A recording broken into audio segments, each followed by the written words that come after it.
Hi, I'm John Gazewood in the Department of Family Medicine. Today we're going to be talking about the lower extremity exam. I'll be demonstrating how you inspect the lower extremity, how you palpate, and then perform passive range of motion of both the hip, knee, and ankle. And we'll come back and look at some special maneuvers that look at the knee exam for people that have an injured knee. We won't be doing active range of motion today, so we'd normally be doing that after palpation before passive range of motion, and just want to make a note that we will be skipping the active range of motion in this demonstration.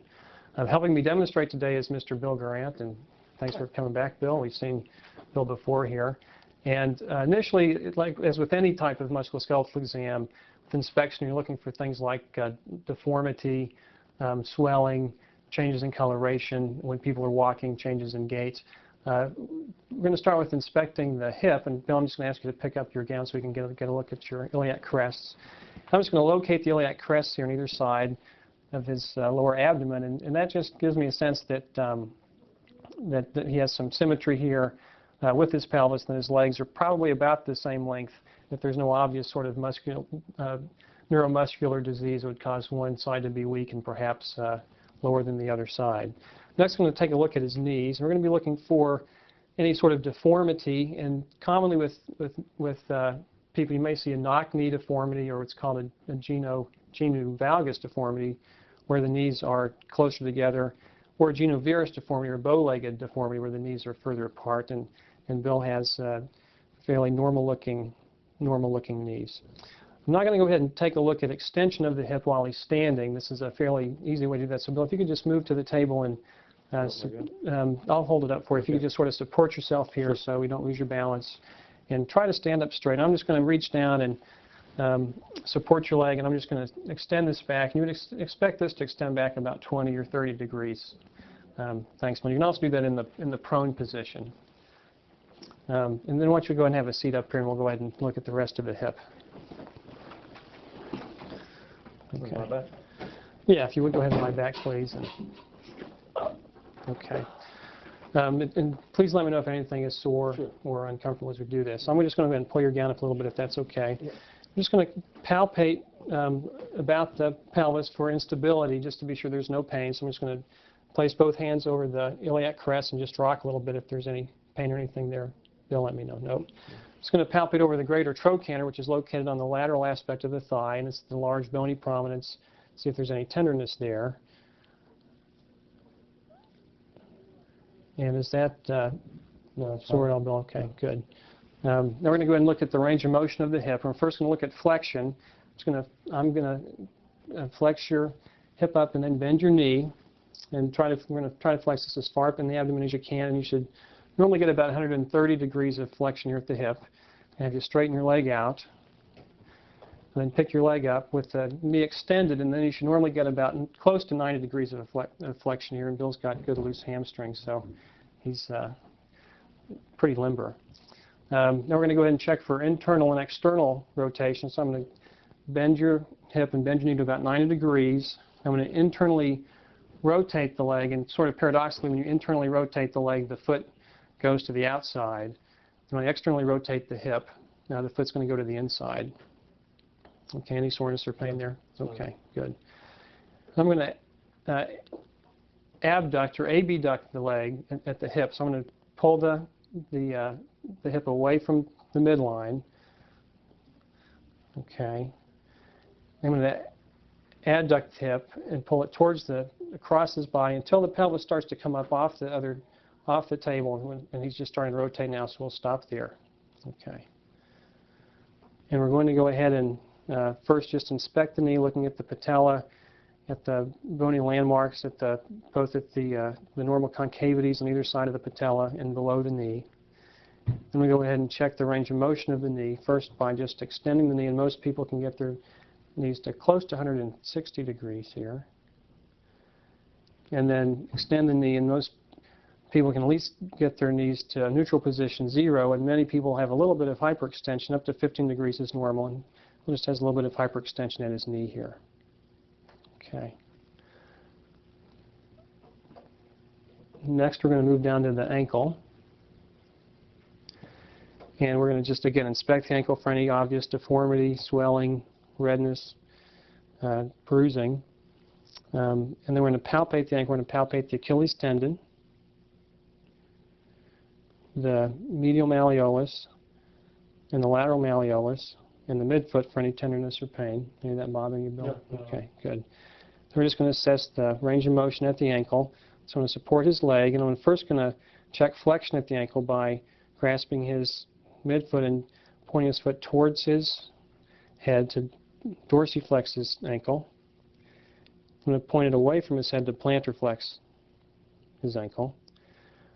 I'm next going to check inversion and eversion. I'm going to support the, I'm going to grasp the foot at the heel. And I'm going to rotate the foot towards the midline. That'll be inverting the ankle. I'm going to rotate it away from the midline. That'll be everting the ankle. I'm next going to check adduction and abduction of the foot. So I'll first abduct the foot by moving the foot away from the midline. And then I'm going to adduct the foot and move it toward the midline.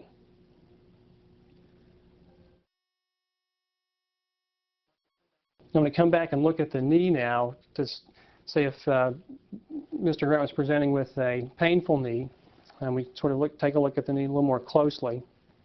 First, we'll just, again, look at the knee, and then palpate it. And we'll palpate the patella for any tenderness or discomfort. And palpate the lateral joint line at the tibiofemoral joint.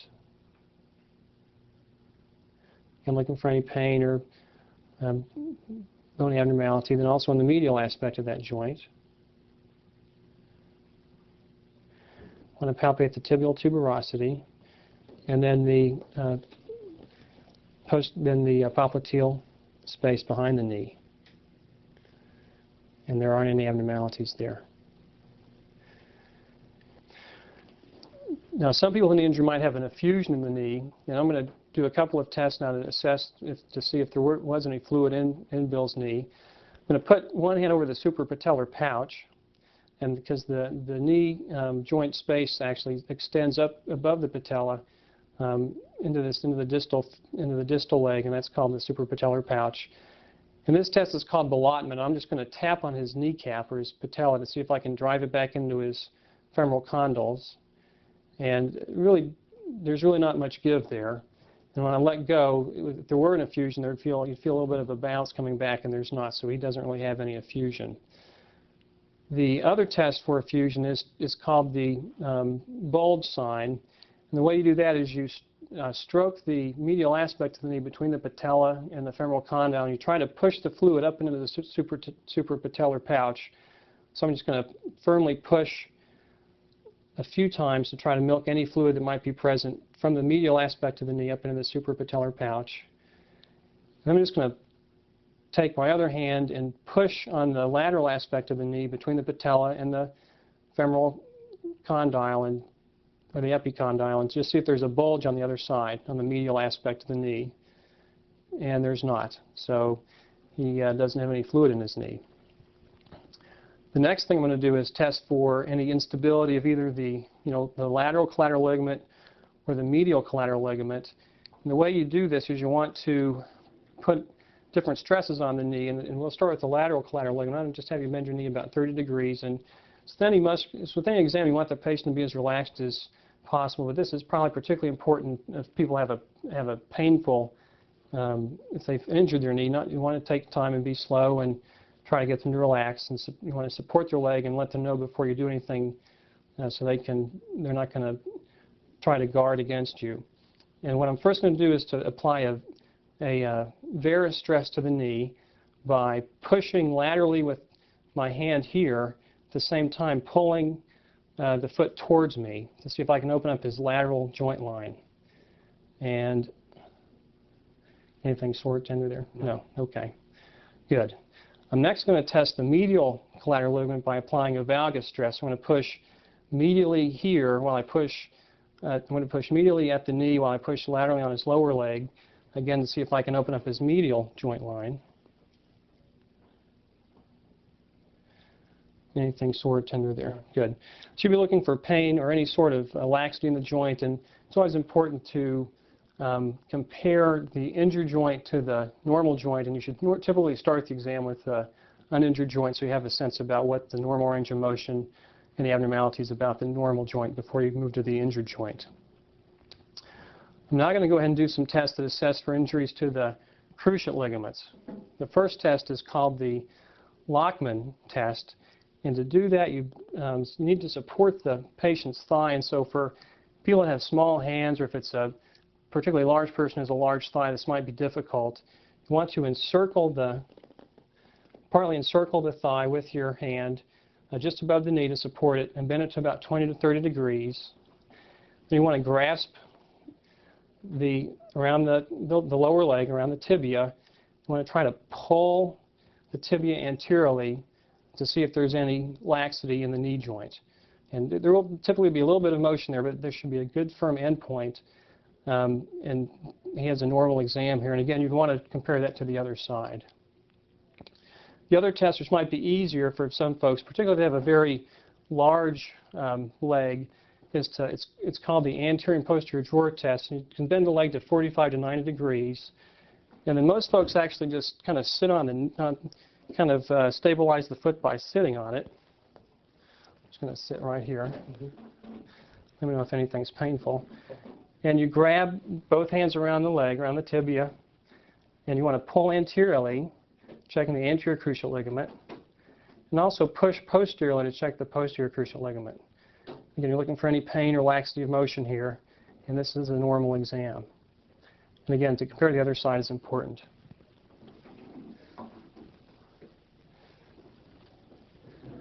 The final exam we'll do is called the McMurray test. That's a test for a meniscal injury. And to do that test, you're looking for inability to extend the leg at the knee, or any pain or popping when you do this maneuver. And to do the maneuver, you need to encircle the anterior part of the knee. So your palm needs to go over the kneecap, and either your index or your middle finger and your thumb have to go over both the medial and lateral joint lines here. And I'm going to bend your knee up all the way. And you want to turn the lower leg, you want to turn the foot medially, and then extend the knee, looking for any pop or crepitus. Any trouble there? No. Okay. And then you want to rotate the foot laterally and do the same maneuver. Just extend the leg, feeling for any crepitus or pop here. Okay, good. So, good knees, Bill. Thank you. Okay. So again, we've examined both the hip, the knee, and the ankle by inspection, palpation, and then passive range of motion, although you'd also want to include active range of motion in a musculoskeletal exam. We also did some special maneuvers to look at ways to assess for knee injury. So I'd like to thank Bill for helping out today. Sure.